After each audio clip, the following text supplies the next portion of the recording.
చూస్తున్నారు తెలంగాణ సమాచార్. యూపీఏ ప్రభుత్వం జాతీయ ఉపాధి హామీ పథకం ప్రారంభించి 18 సంవత్సరాలు పూర్తి అయిన ఉపాధి హామీ నిధులకు కోత విధించిన ఎన్డీఏ ప్రభుత్వం. ఈ సందర్భంగా ఉపాధి హామీ కూలీలతో Venna Rajaiah Mallaiah PCCL senior vice chairman మాట్లాడారు. ఉపాధి హామీ కూలీలందరికీ వారి సిబ్బందికి మేము కాంగ్రెస్ పార్టీ తరఫున శుభాకాంక్షలు తెలుపుతున్నాం. సోనియా గాంధీ గారి నాయకత్వంలో మరి మన్మోహన్ సింగ్ గారు ప్రధానమంత్రి ఉండగా ఈ దేశంలో మొత్తం వ్యవసాయ దేశం, గ్రామీణ ప్రాంతాలలో కూలీలు ఉంటారు, వాళ్ళ యొక్క ఆర్థిక పరిస్థితి మెరుగుపరచాలని ఈ యొక్క పథకాన్ని ప్రారంభించారు. ఇది ప్రపంచంలో ఉపాధి హామీ పథకం అనేది చాలా పెద్దది.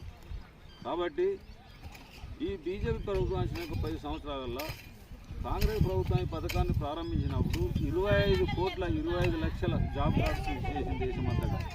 25 లక్షల జాబ్ కార్డ్స్ చేసింది. ఇక మన రాష్ట్రానికి వచ్చినటువంటి 10 ఏళ్లలో ఈ జాబ్ కార్డులకి వెళ్ళి 7.6 కోట్ల జాబ్ కార్డ్స్ మొన్న తొలగించారు. ఏది జనవరి 1 నుంచి. ఏం కారణం చెప్తారు?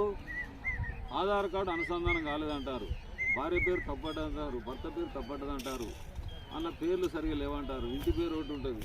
ఇప్పుడు అమృతం మల్లాపూర్లో వచ్చింది, అక్కడ అలవా పేరు ఉంటుంది, వాళ్ళ అయ్య గారి పేరు ఉంటుంది, ఇంటి పేరు సర్టిఫికెట్లో. తినలే ఇక్కడికి వచ్చిన గుడివందలలో ఇది లేదు, అక్కడి పేరే ఉన్నదంటే కలవదు కదా అట్లా.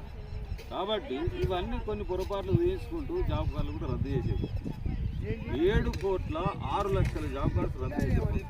మరి గరీబులకు పెట్టిన దాంట్లో ఆ విధంగా చేయద్దు.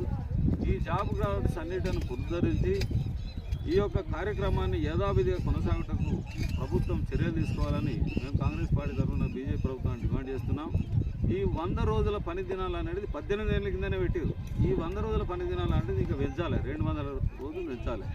వీళ్ళకి ఇక్కడ దెబ్బ తాకినా ఏ తాకినా వాళ్ళకి వైద్య సౌకర్యం కానీ ఇలాంటి సౌకర్యాలు కల్పించాలని ప్రభుత్వం వీళ్ళ యొక్క కూలీ రేట్లు ఇవాళ బజార్లో పోయినట్టుంటే విపరీతమైన ధరలు పెరిగినాయి. కాబట్టి కూలీల రేట్లు కూడా పెంచాలని కాంగ్రెస్ పార్టీ తరఫున మేము డిమాండ్ చేస్తున్నాం. ఈ రోజుతోటి 18 సంవత్సరాలు పూర్తి చేసుకున్న సందర్భంగా మీ అందరికీ శుభాకాంక్షలు. మీరందరూ వచ్చే ఎన్నికల్లో సోనియా గాంధీ తరఫున నిలుచుండాలని కోరుతున్నాం. ఈ పథకం మీకు పెట్టింది సోనియా గాంధీ. మొన్నటి ఎలక్షన్లో సోనియా గాంధీ మీకు ఏం మాట ఇచ్చింది? ఆడోళ్లకు బస్సులలో ఫ్రీ అన్నది. ఎక్కుతారా దిగుతారా లేదా? హైదరాబాద్ పోయించినావు. అట్లా సంతోషంగా ఉండి మీరు రేపు వచ్చే ఎలక్షన్లో కూడా సోనియా గాంధీ సపోర్ట్ చేయాలి, కాంగ్రెస్ ఉండాలని మేము కోరుతున్నాం. సోనియా గాంధీ అంటే జిందాబాద్. సోనియా గాంధీ, సోనియా గాంధీ, సోనియా గాంధీ.